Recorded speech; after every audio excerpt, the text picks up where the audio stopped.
Hi friends, శాస్త్రపరంగా న్యూమరాలజీలో numbers పరంగా చాలా బలం ఉంటుందండి.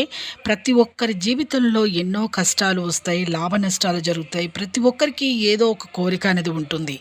అలాగే ప్రతి ఒక్కరికి కూడా ఏదో ఒక సమస్య ఉంటుంది. అదేంటో తెలుసుకోవాలని చాలా కుతూహలంగా ఉంటుందండి. ప్రతి ఒక్కరికి కూడా ఇలాంటి న్యూమరాలజికల్ వీడియోస్ అయితే, లేటెస్ట్ వీడియోస్ ఎప్పటికప్పుడు అప్లోడ్ చేస్తూ ఉంటామండి. మేము ఒక చిన్న లైక్ అయితే చేయండి, నచ్చితే లైక్ చేయండి, నచ్చకుంటే డిస్లైక్ చేయండి. ఇక లేటెస్ట్గా వీడియోస్ అయితే అప్లోడ్ చేస్తూ ఉంటాం. అరేంజ్ మ్యారేజ్ ఈరోజు టాపిక్ ఏంటంటే, అరేంజ్ మ్యారేజ్ అవుతుందా, లవ్ మ్యారేజ్ అవుతుందా తెలుసుకుందాం.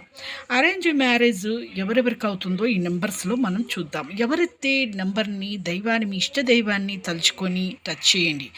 ఎవరైతే టచ్ చేస్తారో వాళ్ళకు ఏ సమస్యకి ఏ పరిష్కారం ఇక్కడ చూపిస్తుంది. మూడవ నెంబర్ ఎవరైతే టచ్ చేస్తారో వాళ్ళకైతే అరేంజ్ మ్యారేజే అవుతుందండి. తల్లిదండ్రుల అనుమతితోటే వాళ్ళకైతే పెళ్ళి అనేది జరగడం జరుగుతుంది.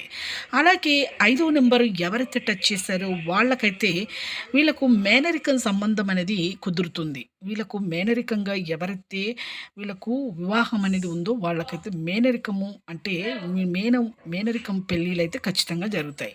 అలాగే ఆరవ నెంబరు ఎవరైతే టచ్ చేశారో వీళ్ళకైతే లవ్ మ్యారేజ్ అనేది జరగడం జరుగుతుంది. కన్ఫామ్‌గా లవ్ మ్యారేజ్ అనేది, ప్రేమ వివాహం అనేది జరుగుతూ ఉంది. ఇక ఇలా మనకి అరేంజ్ మ్యారేజ్ అంటే ఇక్కడ మూడో నంబర్ ఎవరైతే టచ్ చేశారో వాళ్ళకి మాత్రమే అరేంజ్ మ్యారేజ్. తల్లిదండ్రుల అనుమతితోటే వాళ్ళ పెళ్లి అనేది కుదరడం జరుగుతుందండి. చూసారుగా అండి, లేటెస్ట్ వీడియోస్ ఎప్పటికప్పుడు అప్లోడ్ చేస్తాను. ఒక చిన్న లైక్ అయితే, నచ్చితే లైక్ చేయండి, నచ్చకుండా డిస్లైక్ చేయండి. థాంక్స్.